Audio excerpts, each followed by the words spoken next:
ခုကျွန်တော်တို့ဘုံကန်ရစီဖက်မှာရေခဲငါတော့များဖို့သွားတာဖြစ်ပါတယ်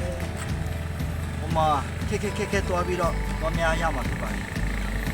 ခုကျွန်တော်တို့ဒီမှာအများကြီးသွားဖို့စီစဉ်နေကြတယ်ကျွန်တော်တို့ဖွဲ့သားများကြီးပဲငါးများဝါဒနာရှင်ဖြစ်ပါတယ်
ရောက်ရှိနေပါပြီ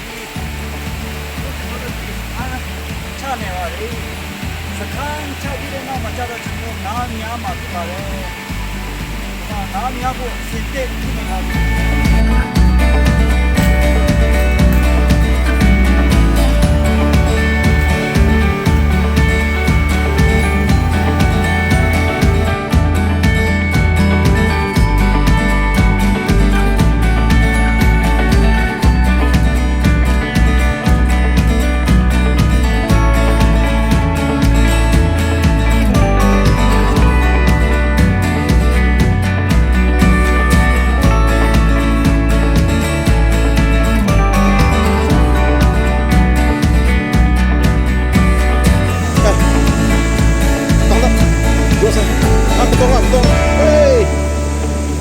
Yo,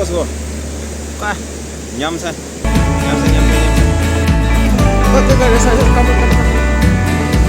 Yo sa.